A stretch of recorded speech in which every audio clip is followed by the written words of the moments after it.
Segundo dados da Federação Mundial do Coração, as doenças cardiovasculares são as principais causas de morte entre as mulheres em todo o mundo. No Brasil, de acordo com o Ministério da Saúde, são 3 mortes por infarto para cada morte por câncer de mama. De acordo com especialistas, estes números têm relação com o perfil da mulher moderna. O estresse no trabalho, hábitos pouco saudáveis, aliados ao uso de anticoncepcionais e o fumo, podem ter gerado um novo panorama da saúde nas mulheres.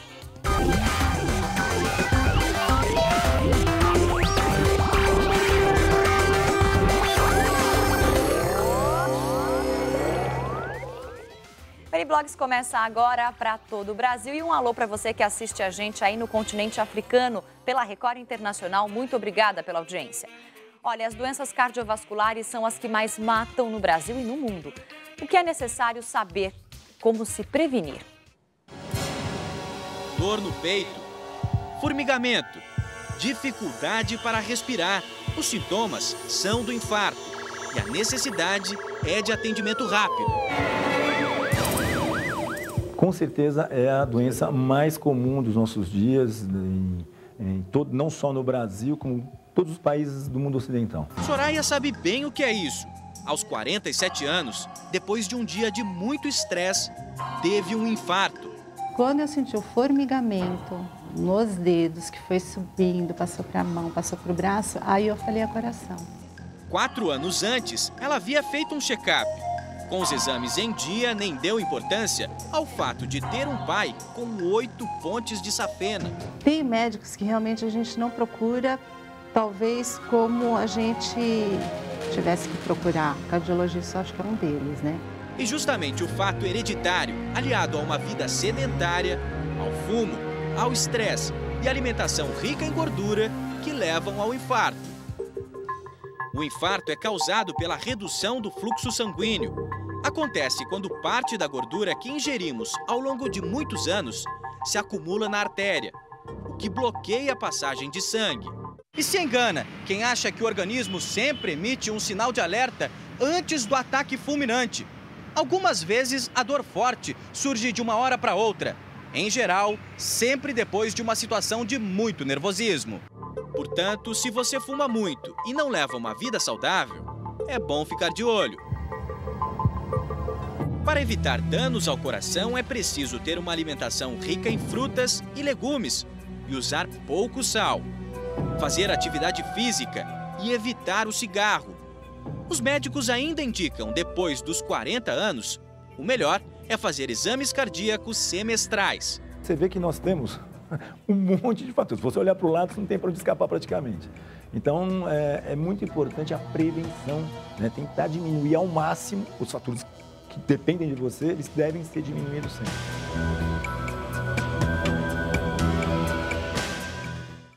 Então, para falar sobre a saúde cardíaca e o perigo do infarto nas mulheres, eu vou conversar agora com o cardiologista e diretor clínico do Hospital Santa Paula, Otávio Gebara. Também está com a gente a blogueira convidada de hoje, Sofia Camargo, do portal R7. Obrigada pela presença, bem-vindos ao N-Blogs. Na semana especial do Dia da Mulher, comemoração do Dia da Mulher, a gente está fazendo aqui uma série aí de programas sobre a mulher. E hoje o tema é a saúde. Teve um estudo americano que divulgou que as mulheres jovens são mais propensas a chegar no hospital com um infarto sem sintomas do que os homens, né? Isso é assustador, não é, doutor? Isso é assustador, mas isso não é uma novidade. Isso nós estamos mais conscientes disso agora. E nós brasileiros. Nós brasileiros, mas a Sociedade Americana de Cardiologia já tem esse conceito há mais ou menos 12 anos e já iniciaram as campanhas de prevenção nesse sentido. Porque, classicamente, tradicionalmente, sempre se acreditou que a doença cardíaca era uma doença de homens, não, de mulheres. As mulheres deveriam se preocupar com questões ginecológicas e não cardíacas. E os dados americanos nos últimos 20 anos já tinham mostrado que, como você comentou, cada 3 mulheres que têm um infarto, uma mulher tem o câncer de mama e morre disso. E em algumas etnias, por exemplo, a raça negra ou hispânicos americanos, essa taxa é de 6 a 7 vezes maior. Então, isso já motivou uma prevenção. Aqui no Brasil, nós também estamos alertas nessa questão, Mas é muito importante a divulgação desse assunto para as mulheres prestarem atenção nisso, fazerem a prevenção. Agora sim, vamos explicar para quem está em casa, só lembrar quais que são os sintomas típicos de quem está sofrendo um infarto, típicos. Então, o clássico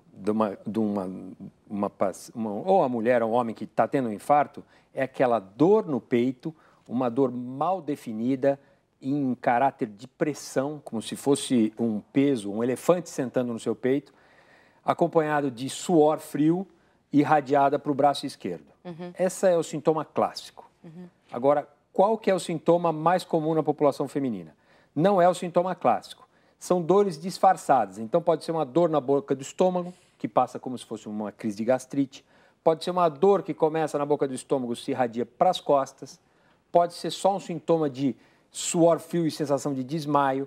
Uma dor que irradia para a mandíbula, como se fosse uma dor de dente, mal definida, estranha, sem razão. Tudo isso junto ou pode ser separadamente? Tudo isso pode ser junto, pode ser separado. E o que acontece é que, como não é uma apresentação, uma dor típica, ela engana. Com certeza. Então, como é que você vai saber? O que acontece é que 60% das mulheres morrem antes de chegar no hospital quando elas têm um infarto. Então, a gente, quando está no hospital, já um percentual muito grande de mulheres já morreu. Mas isso não porque o atendimento é demorado, mas porque ela não identificou que aquele sintoma pode ser um infarto e não vai para o hospital. Os estudos... Perdão, mas assim, quando você, por exemplo, começa essa dor na boca do estômago, sei lá, quantas vezes a gente não tem dor de estômago, né, Fabiana? Às vezes, gases dão, assim, uma sensação de aperto. Nervoso, não é? E você sente essa sensação, vamos supor, uma dor na boca do estômago. Quanto tempo depois a pessoa é fatal isso? Então, é interessante que, assim, um homem com o mesmo sintoma, essa dor no estômago, essas dores mal caracterizadas, ele corre para o hospital pelo menos 1 hora antes da mulher.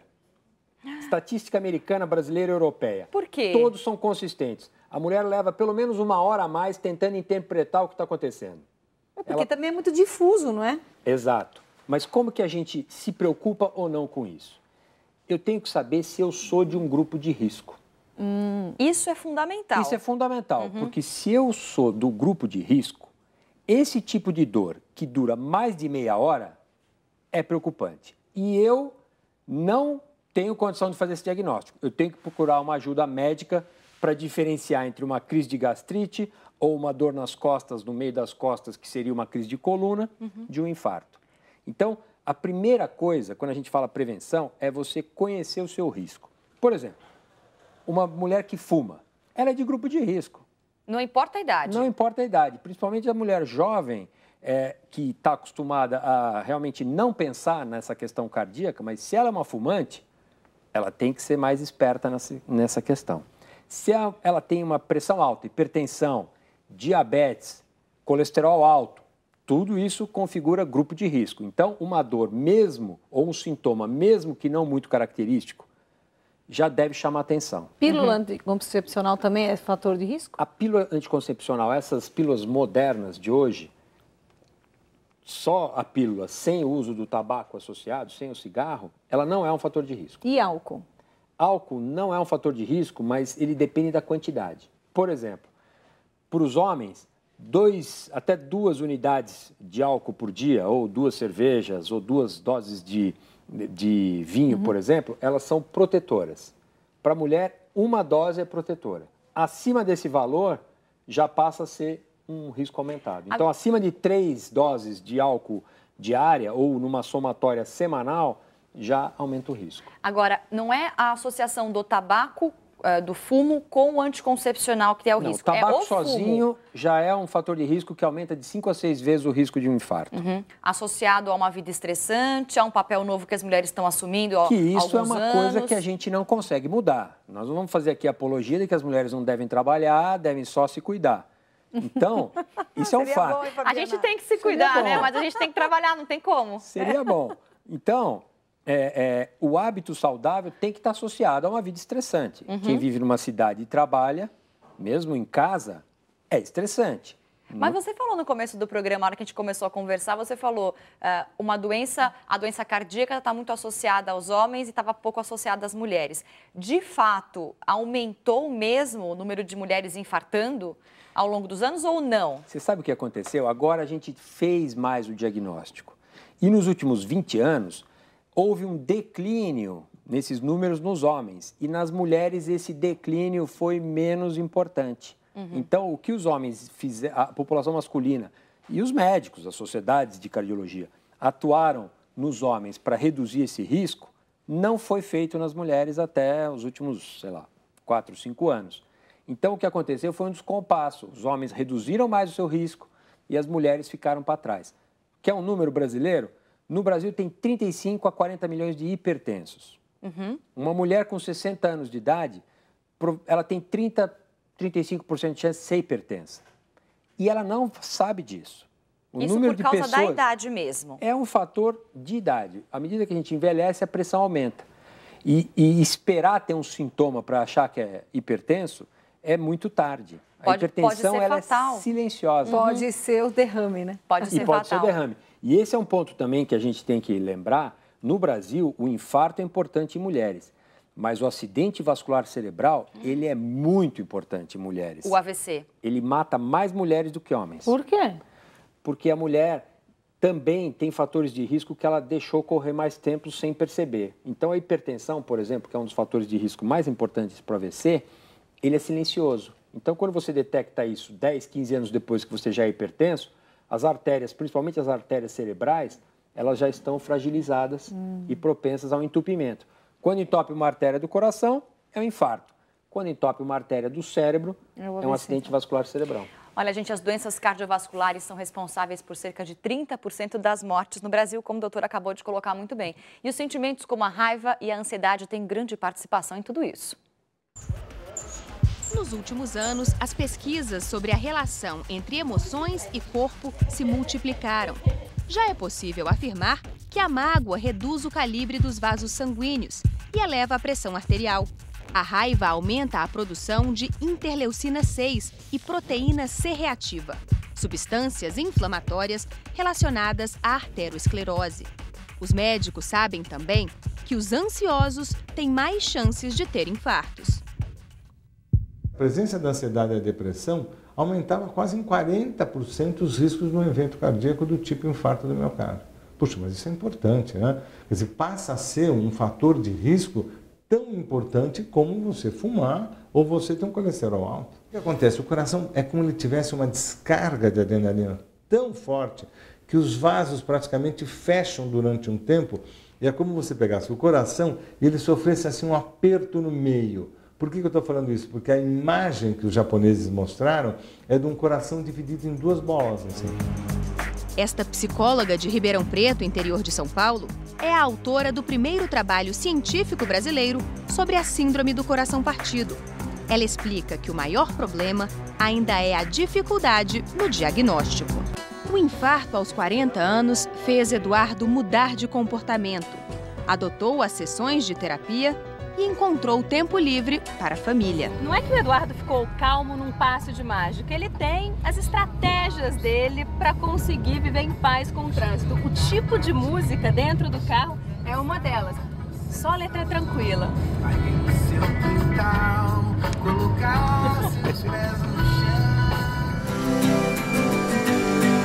Sonhar, rir, cultivar amigos e bons sentimentos.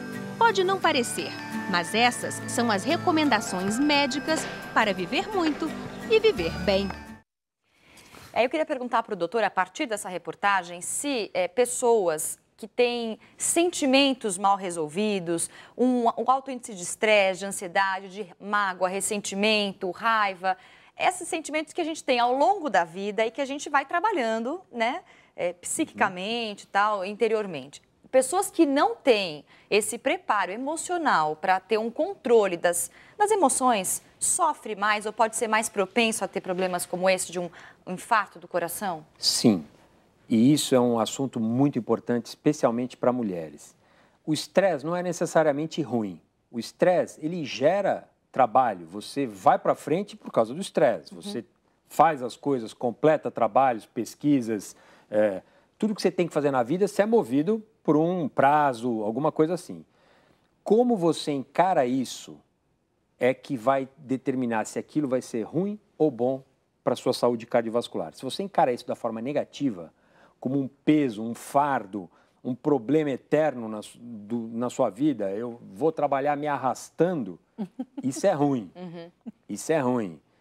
A positividade, a postura positiva na vida, ela não é um problema. Agora, você ser negativo, você guardar mágoa, a depressão, ela é um fator de risco especialmente importante em mulheres.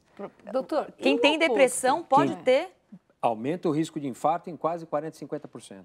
Nossa, isso é um dado alarmante, porque a depressão é uma doença que vem crescendo no mundo inteiro. Existem dados. Mas se a pessoa trata a depressão com remédio... Se ela faz o diagnóstico, ela diminui esse risco. Porque a depressão, ela também é acompanhada de maus hábitos. Se eu sou uma pessoa que tem uma personalidade depressiva, eu não tenho ânimo para fazer exercício. Nada. Eu não quero me alimentar bem. Eu não quero sair de casa. Eu sou compulsivo no alimento. Durmo muitas horas. Eu durmo muito, eu durmo mal, eu tenho insônia, eu não durmo. Usa álcool, usa tabaco. Exato, é mais propenso. Então, só por isso a depressão já é um fator de risco. Além disso, a depressão, hoje a gente sabe, por estudos, inclusive estudos de grupos brasileiros muito importantes, que a depressão aumenta os hormônios do estresse. O cortisol, que é um hormônio circulante do estresse, ruim. O estresse ruim. A depressão aumenta isso. Então, e a depressão muitas vezes é um tabu de se conversar. Então, por exemplo, nos consultórios de cardiologia hoje, o médico é obrigado a fazer ativamente essa busca de depressão para tentar fazer a prevenção. Doutor, posso só fazer uma perguntinha? No caso, e o oposto? A pessoa que faz um trabalho voluntário, que se dedica a uma causa assim, positiva, boa, ela tem essa proteção? Tem. A inserção social... você ter um suporte social, um círculo de amizade, isso é bom para o seu coração. Isso te protege. Porque isso libera outros hormônios, como a endorfina, hormônios do bem. É o estresse do bem ou os hormônios do bem que a gente chama. Então, cultivar um círculo de amigos é uma das maneiras mais eficazes de você reduzir o seu estresse. E isso é algo que está ao nosso alcance. É uma atitude em relação à vida, ao seu círculo social, né? Às suas escolhas de lazer. Tudo isso está ao nosso alcance. O fator de risco não está, né, ao nosso alcance. Às vezes tem uma questão familiar, genética, hereditária. Isso não dá para controlar muito. Mas eu tenho uma boa notícia para isso. Antes a gente acreditava que se eu tinha um fator genético familiar, eu estava condenado. Não importava o que eu fizesse. E um estudo brasileiro muito importante, que foi, na verdade, um estudo mundial, ele mostrou que 80% do risco, ele é modificável. Então, se eu quero medir o meu risco pessoal de ter um evento cardíaco, um infarto, 80% disso eu consigo modificar ou com mudança do meu estilo de vida ou com medicação. Por exemplo, hipertensão.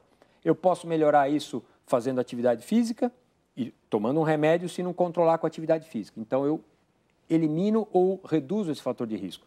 20% é imutável mesmo, ao redor de 20%. Mas já é muito melhor muito do que melhor. Você está bem feliz. Condenado. Então, assim, eu diria já que... é um bom sinal. O destino está na nossa mão nesse sentido, entendeu? Os meus filhos todos, eles têm uma tendência muito grande a ter hipertensão, porque o meu ex-marido, no caso, tinha a hipertensão, a família toda com hipertensão. Então, nesse caso, os meus filhos podem ter uma chance de não ter. Tem que fazer exercício físico, né, e controlar. Vamos aproveitar para conversar com a Sofia, saber o que tem no blog dela, o destaque, lá no blog, no portal R7, www.r7.com/Sofia com PH. O que temos, Sofia? Fabiana, esse mês, né, março até abril, até 30 de abril, a gente vai falar de imposto de renda, que agora são os 2 meses da declaração do imposto de renda. E as pessoas podem enviar suas perguntas aqui para o R7, né, r7.com/Sofia com PH, a gente vai respondendo. E aí tem uma dúvida muito interessante, muitas pessoas fazendo a mesma pergunta. Então, tem uma lista ali que a Receita Federal permite de pessoas que podem ser suas dependentes do imposto de renda. Porém, tem algumas situações que as pessoas ficam na dúvida. Por exemplo, uma senhora me escreveu falando assim, que a filha dela é mocinha e teve um bebê e ela, com o marido, é que ajuda tanto a filha quanto a criança. E um outro moço também ajuda a irmã, na mesma situação, ajuda a sobrinha. E eles perguntam se podem colocar, no caso, essa neta ou essa sobrinha como suas dependentes, já que eles efetivamente pagam saúde, alimento, tudo, né? Não pode. Não pode por quê? Para você colocar neto ou qualquer criança que não seja seu filho ou enteado como dependente, você precisa ter a guarda judicial. Sem essa guarda judicial, você não consegue colocar como dependente. Então, qualquer ajuda que você dê para o seu sobrinho, você paga plano de saúde, você paga ali escola, sem que essa criança seja dependente, tenha essa guarda judicial, você não pode colocar como dependente no imposto de renda. Eu costumo falar o seguinte, o leão não considera, a Receita Federal não considera. Mas lá no céu, seu bônus está garantido. É isso aí, entra lá no r7.com/Sofia com PH, deixa um comentário, tire a sua dúvida sobre o imposto de renda. Doutor, para mulheres que tiveram problemas durante a gravidez, nunca tiveram nenhum histórico, mas durante a gravidez aparece uma hipertensão, uma diabetes. Essa mulher precisa ficar de olho na saúde durante a gravidez? Sim, a resposta é sim. Antigamente a gente achava que uma mulher que teve hipertensão na gravidez ou diabetes na gravidez, esse problema terminaria só na gravidez e isso não traria nenhuma consequência para ela no futuro. Hoje a gente sabe que isso não é verdade. Essa mulher, ela é de um grupo de risco maior a vida toda. Ela tem que vigiar a pressão a vida toda e quando ela atingir meia idade e a idade após menopausa, que é 50 anos, ela vai ser sempre uma mulher que tem um risco maior. E, aliás, a menopausa é uma idade, é um marco histórico que, a partir dessa idade, realmente a mulher ela entra num grupo de risco e semelhante o risco à da população masculina. Quer dizer, aí um check-up é interessante para a mulher a partir da menopausa. É mandatório, aí já não é mais opcional, é obrigatório. Doutor, e no caso, eu tenho pressão baixa, é bom, é ruim? Pressão baixa é bom, pressão baixa não é ruim. A pessoa que tem pressão baixa acha sempre que está morrendo. Parece. Desmaia, vê tudo preto. Mas do ponto de vista do sistema cardiovascular, a pressão baixa não é problema para o sistema cardiovascular. Claro que uma pessoa idosa com pressão baixa, ela pode ter problema por causa disso. Mas, no geral, as mulheres que têm pressão baixa durante a gravidez ou mulheres mais jovens, até 40, 50 anos, que têm pressão baixa e se queixa disso, passa mal quando está calor, isso não é problema. É isso aí. Tem que comer 5 azeitonas. Fica de olho na sua saúde, qualquer sintoma diferente aí que você... Uma dor de estômago, como o doutor explicou, dor nas costas, no pescoço. Procure um médico que você pode estar... espero que não, mas pode ser um sinal de infarto aí, que não tem um sintoma típico nas mulheres, causa de morte no mundo. O N-Blog de hoje vai ficando por aqui. Eu agradeço a participação dos nossos convidados. Muito obrigada por terem vindo. Quem quiser rever as dicas aí que o doutor passou pra gente, é r7.com/RecordNews. Muito obrigada pela companhia e eu te vejo amanhã. Tchau.